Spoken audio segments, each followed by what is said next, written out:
हमने शहर को दी एक नई पहचान, हम हैं सिंघानिया बिल्डकॉन। मध्य प्रदेश में नई आबकारी नीति को लेकर गठित मंत्री समूह ने एक बैठक की। आज गृह मंत्री नरोत्तम मिश्रा की अध्यक्षता में ये मीटिंग हुई है, जिसमें आने वाले सत्र को लेकर के, आने वाले साल को लेकर के आबकारी नीति पर बातचीत हुई। इसमें मंत्री जगदीश देवड़ा, स्वास्थ्य मंत्री डॉक्टर प्रभुराम चौधरी शामिल हुए। आबकारी नीति 2022-2023 को लेकर इसमें चर्चा हुई। राजस्व बढ़ाने पर फोकस रहा। मध्य प्रदेश में नए वित्तीय वर्ष 1 अप्रैल से नई आबकारी नीति लागू हो जाएगी। नई आबकारी नीति में अंगूर के अलावा जामुन से भी शराब बनाने की अनुमति दी जाएगी। वहीं विदेशी शराब सस्ती होगी। कैबिनेट ने घर पर शराब रखने की सीमा बढ़ा दी है। अब लोग पहले के मुकाबले 4 गुना ज़्यादा शराब घर पर रख पाएंगे। इसके अलावा जिस शख्स की सालाना आय 1 करोड़ रुपए है, वो घर पर बार भी खोल सकेगा। हालांकि नई आबकारी नीति के तहत प्रदेश में नई शराब दुकानें नहीं खोली जाएंगी। आबकारी विभाग ने उप दुकानें खोलने का प्रस्ताव दिया था, जिसे मुख्यमंत्री ने खारिज कर दिया है।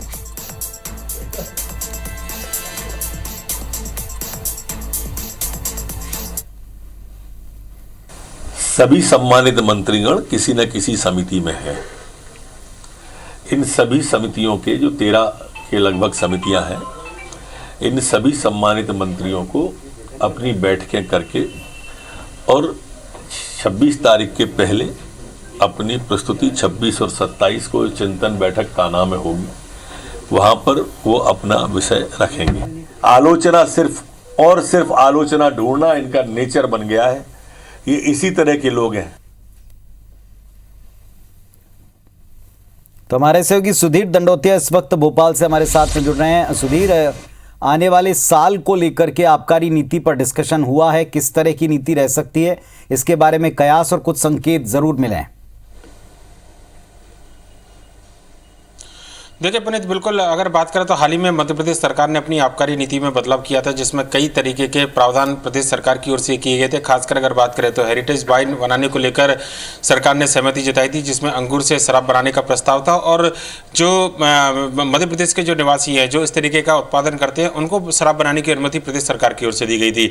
इसके अलावा अगर बात करें तो नई जो आबकारी नीति है, उसके तहत सरकार ने और भी कई प्रावधान किए थे, जिसमें 1 करोड़ की सालाना आय वालों को अब घर पर लाइसेंस से जो है शराब रखने का मिलेगा। पर लेकिन एक सबसे बड़ी जो समस्या प्रदेश सरकार के सामने है, वो नई आबकारी नीति में और ज्यादा राजस्व बढ़ाने को लेकर है। क्योंकि जो आबकारी नीति उस समय आई थी, उस समय छोटी दुकानों के माध्यम से दुकानों को बढ़ाने का प्रस्ताव प्रदेश सरकार की ओर से आबकारी विभाग ने भेजा था। पर लेकिन अगर बात की जाए तो खुद मुख्यमंत्री शिवराज सिंह चौहान ने इस प्रस्ताव को अस्वीकार कर दिया था। और उसके बाद से लगातार जो कवायद आबकारी विभाग की चल रही है, इसके लिए बाकायदा एक मंत्री समूह का गठन किया गया है। उसकी लगातार बैठकें भी देखने को मिल रही है। उसमें पूरा फोकस प्रदेश में राजस्व बढ़ाने को लेकर है।